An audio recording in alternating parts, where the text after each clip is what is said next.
This video I'll be reviewing the book Severance by Ling Ma. Here's the thing, you know the whole weird soft zombie apocalypse thing going on in this book? It just doesn't work at all. Also, this is one of those books where chronological storytelling is very much needed. Before I get into my review on Severance, please like and subscribe and tell us what you think in the comments. I read everything from fantasy to sociology. For the scores, Severance gets the following: plot 20, characters 20, emotional impact 30, pacing 50, writing style 55, themes 50, uniqueness 55, book cover 70, overall score 35.75. Published in 2018, Severance by Ling Ma is a fresh take on the zombie apocalypse. It doubles as a literary fiction of sort, looking to explore themes of capitalism and corporatism. Candice Chen is the main character that we follow, and she is a 20 or 30 something millennial woman who is beyond belief at times with her ways. Candice is a character with a lot going on, a convenient love life, a deep Chinese heritage, and a soulless job for a publishing company where she is involved in Bible production. Her life revolves around routines, even as a devastating global pandemic known as Shen fever begins to do damage. This mysterious illness causes its victims to become trapped in repetitive behaviors, endlessly reenacting their routines until they die, it seems. But that's not made clear if they die. There is a theory that it may be linked to nostalgia due to the repetitive behaviors being unique to the individual, but is not deeply explored, and that's pretty much sums up this book.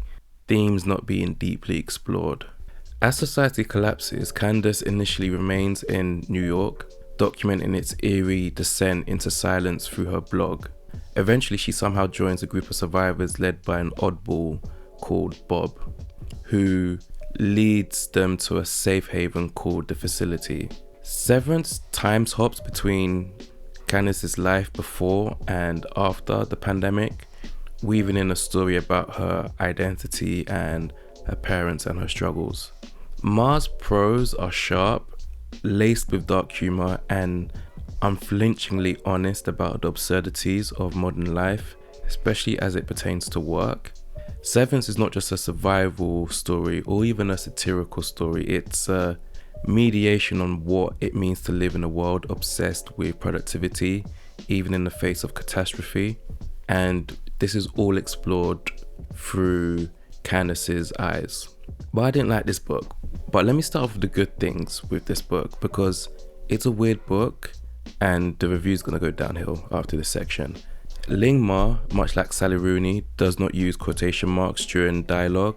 It's something I wanted to bring to your attention. I personally don't mind it, but when it comes to literature, people can be very particular. Hell, even in real life, people are particular about things of that ilk.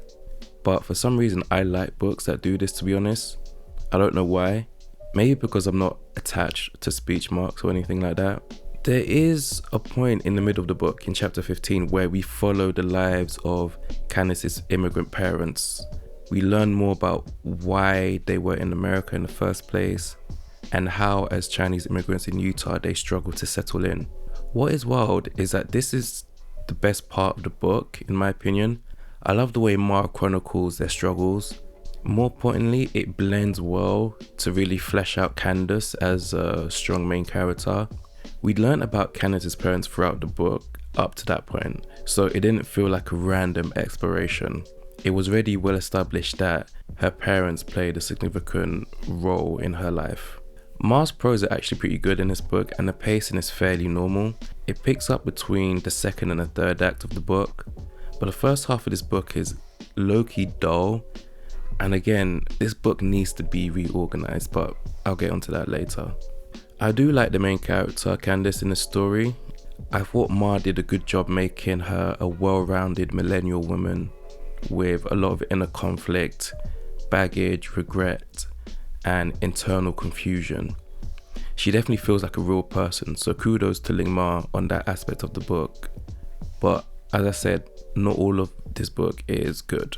I'm surprised I have strong prose for a book that I'm rating in the 30s. Usually with books this lowly ranked, there isn't a lot of good things to say, but Ling Ma, I can tell, is a legitimate author. She's a good author, and I think that she could have actually delivered a lot more with this book. She could have delivered a serious book that has serious critiques of productivity, capitalism, hierarchies, religion, and more, because those themes are throughout this book. But let me move on to the cons. When it comes to characters, Bob, who is the leader of this group, seems like the biggest weirdo. His vibe is so off, and also the religious beliefs and superiority that Ma assigns to him just falls flat because it feels very weird and it isn't fully developed. She didn't do anything really with it, and at the start when Bob was talking to Candace and he says that, you know, they're the chosen ones, I thought, oh, we're gonna go here with it, but that doesn't really turn out to be anything. Again, just like many things in this book, it isn't really explored to its fullest content. For example, once the group get to the facility and the New World Order is laid out, I found everything quite shallow. The supposed authority and the weaknesses of certain characters just wasn't done well, and so it didn't make me really care about their lives. As an author writing a post-apocalyptic book, you must have fumbled the concept extremely badly for us as the reader, for me as the reader, to not care about the group of survivors that are living through a zombie apocalypse, which is just nuts. Shows like The Walking Dead and books like World War Z make you care about the characters, which again adds to the atmosphere and the high stakes of trying to survive during a zombie apocalypse. There are no real stakes in this book. There's no stakes, there's no hope. The new rules are just dumb and authoritarian for no reason. Like in The Walking Dead, I think it was season 2 or 3, after the whole business with Maggie's farm and Sophia. Remember when it officially became a dictatorship and Rick had that iconic speech of why it is a dictatorship and if you want to leave, leave. You understood the stakes and it was so well done. But here, there's none of that. We skip all of that. The rules are just what they are. And none of the characters were written well enough to warrant any sort of feeling or appreciation towards the group of survivors. It just felt weird. It was very weird and quite hollow. The characters from Candace's personal and professional life are done well enough and are a lot more relevant than the group of survivors. But Bob, he's such a frustrating character because he's supposed to be the leader and I can't put my finger on him. He's like one of those characters in movies that's a good Samaritan on the outside, it seems, but not on the inside. Yet we're not told what his big motivation really is. He really isn't done well. He really isn't written well. Moving on. An excursion in the middle of the book was interesting for numerous reasons, and it made me think, would I go home during an apocalypse? Because during said excursion, something happens that gives insight into what the transition from human to zombie looks like. Because at that stage of the book, we didn't know how or what happens when people become fevered, which is the term they use. And this leads me to another major criticism. The world building for this zombie apocalypse is just extremely weak, that it's quite annoying. And this actually aids into what I said earlier about the first half of the book just literally being dull and about nothing. I understand that people don't turn into the classic zombies in this case, which is good. It reminds me of Maze Runner. You know, there's a different spin. With Maze Runner, it's a very slow descent. Even though they didn't show that in the movies, but in the books, it's extremely well done. And I like the concept that Ma has going on here about the repetition once you become fevered.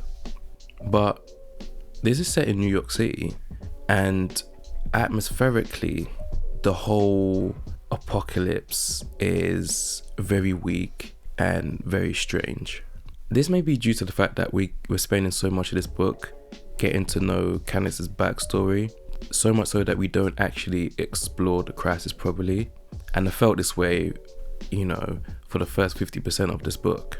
The thing about Candace is that she'd be a strong character within a story that has a very strong plot and actually makes you care, and that's what this book lacks. I don't care. The plot is just basically non-existent, that the world building non-existent, any scores regarding atmosphere, any sort of post-apocalyptic atmosphere, or even fear and anticipation or excitement or confusion, which usually aids this kind of genre and aids it greatly and to its advantage, and it's beautiful when it's done properly. It just isn't here. It isn't. Candace would be an excellent character in The Walking Dead, for example, as one of the crew with a very deep backstory. But for this book, it just isn't it. As I stated earlier, the book should have told events in chronological order, because as the book progresses, the time jumps, we go back and forth, and this leaves the story feeling disjointed at times, and it didn't really aid the story in any way, shape or form. Chronological order, or more simplified order, would have been much better. I think the order should have been us with Candace in New York. She's had her house party that she has. She meets her boyfriend. She has her job. We explore that a bit. We then go back in time to explore her childhood, her parents, but we explore that while the pandemic has just gotten started. And then we see how she meets the group, and then we follow the group. I think it should have been done like that, with like some of Candace's backstory sprinkled in throughout. Yeah, it wasn't like that. It was very choppy in the book, very choppy. Lastly, this book is supposed to be a social commentary of sorts about society's obsession with productivity, amongst other things. The commentary or the satirical nature about capitalism is again hollow and not executed well, mainly because, well, two things. One, because the writing and just the overall structure of the book isn't up to par. And then secondly, Candace seems to be the type of person who would be the only person working in a deserted city during a pandemic, regardless. Satirical or otherwise, she just seems to be that type of person. So, I don't know, the commentary kind of falls flat.